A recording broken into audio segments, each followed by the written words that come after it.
هل احنا فعلا قبل ما نيجي الدنيا دي كنا مخلوقين قبل كده؟ يعني اتخلقنا وبعدين ما كناش موجودين وبعدين جينا تاني الدنيا؟ ايوه هو ده اللي حصل بالظبط. يعني مش شايفه تقول كلام عاقل شويتين؟ يعني الواحد مخه هيشت. ايه الكلام ده؟ ما حدش يصدقه. يعني انا عاوزك تركز في الفيديو ده جدا عشان هتسمع كلام لانج اول مره تسمعه. بس قبل ما تكمل تصلي على النبي صلى الله عليه وسلم تحت في التعليقات عشان الفيديو يوصل لغيرك. قبل ما تكمل معايا، لما عملت فيديو اول امبارح عن عمر كمال وقلت ان هو يبكي على ماله لو عاوز يتوب ويتصدق بيه بنيه التخلص من المال الحرام ويعمل مشروع صغير، الناس قامت عليا وقالت لي انت بتقول ايه يا عم شريف؟ بحب اقول لك ان انا عملت فيديو تاني امبارح بس انت ما شفتوش، وضحت فيه بالادله اللي انا قلته ده صح ولا غلط. فانت لازم تشوف الفيديو ده عشان يكمل الفيديو اللي فات عشان تفهمني صح. بدايه لازم تعرف ان الانسان روح وجسد. الارواح دي كانت مخلوقه ربنا خلقها قبل الجسد. عندما خلق الله عز وجل ادم عليه السلام بيديه فمسح على ظهره واخرج منه ذريته، طلع كل الذريه من ظهر ادم من صلب ادم امثال الذر، يعني عاملين زي النمل كده، فانتشروا قدامه. ثم اشهدهم الله عز وجل انه هو رب العالمين واخذ العهود والمواثيق عليه، وهو ده اسمه عالم الذر. ويروى ان هذه الارواح خلقت قبل هذه الاجساد ب2000 عام. فارواحنا دي التقت قبل كده على فكره. والله زي ما بقول لك كده، هتسمع دلوقتي الدليل من القران الكريم. المهم ان ارواحنا دي التقت قبل كده، ففلان ده لقي فلان قبل كده وده التقى بفلان قبل كده. ودليل كده لما انت تكون ماشي ساعات في الشارع كده، ولا انت عند سوبر ماركت بتشتري حاجه او في مواصله، فتشوف واحد كده تقعد تتملى فيه،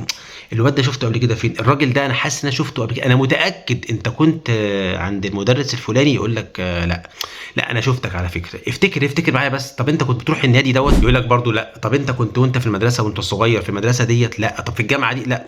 وانت متاكد مليون في الميه ان انت شفته. انا متاكد، انا توقعاتي ما تخيبش. وساعات تخش مكان او مجلس كده في ناس قاعدين، فتحس ان انت في بعض الناس مستريح لهم لله في لله، وفي ناس مش طايقهم لله في لله، مع انك برضو اول مره تشوفهم سبحان الله العظيم. فتلاقي نفسك رايح لوحدك كده، فتقعد جنب الانسان اللي انت مستريح له وتقعد تدردش وتاخد وتدي معاه، مع انك لسه عارفه دلوقتي، لكنك تحس ان انت مستريح له جدا نفسيا وعارفه من الاف السنين. وهو ده معنى قول النبي صلى الله عليه وسلم: الارواح جنود مجنده، ما تعارف منها ائتلف وما تناكر منها اختلف. والحديث في الصحيحين في البخاري ومسلم. فالنبي صلى الله عليه وسلم في هذا الحديث يشير الى ما حدث في عالم الذر. الارواح جنود مجنده ما تعارف منها ائتلف، اي ما تعارف منها في عالم الذر ائتلف اي في عالم الدنيا، وما تناكر منها اختلف اي ما تناكر منها في عالم الذر اختلف في عالم الدنيا. تحس ان الاثنين دول مش طايقين بعض والاثنين دول بيحبوا بعض جدا. طب دلوقتي يا عم شريف، انت بتقول في ايه بتقول الكلام ده في القران، فين الكلام ده؟ انا عاوز اعرف. ادي المصحف اهو، ما جبتش حاجه من عندي.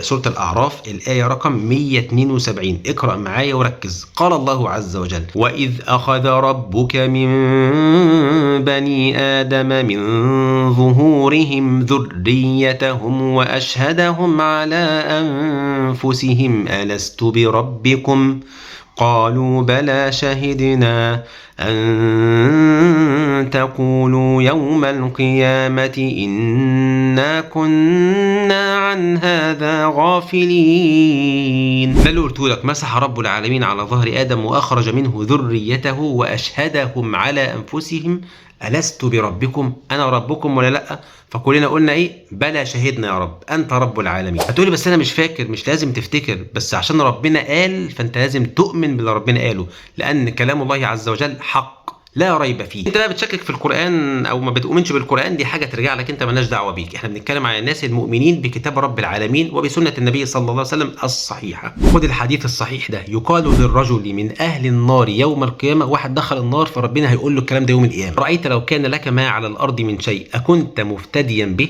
كنت انت يعني لو معاك فلوس الدنيا عشان تفتدي من النار كنت هتدفعها دلوقتي؟ هيقول له: ايوه يا رب، انا كان نفسي يبقى معايا ملايين الدنيا كلها كنت هدفعها دلوقتي، ولا اني ادخل نار جهنم دي يا رب. يقول الله عز وجل له: كذبت، قد أردت منك أهون من ذلك، قد أخذت عليك في ظهر آدم ألا تشرك بي شيئا فأبيت إلا أن تشرك. أنت اللي أردت الشرك وأنا أخذت عليك المواثيق يوم ما خلقت آدم. وفكروا بالموقف دوت. يا عم شريف، أنا مؤمن بالآية اللي أنت قلتها دي وبالحديث النبوي اللي أنت قلته، ما بكذبهمش، بس برضو مش منطقي إن أنا أجي أفتكر حاجة ربنا وقفني بين إيديه وقال لي وحدني وإياك تشرك بيا وخليك موحد، ويحاسبني بعد كده على حاجه انا مش فاكرها، على اساس يعني ان انت كده كلتني بالكلمتين دول مش هعرف ارد عليك.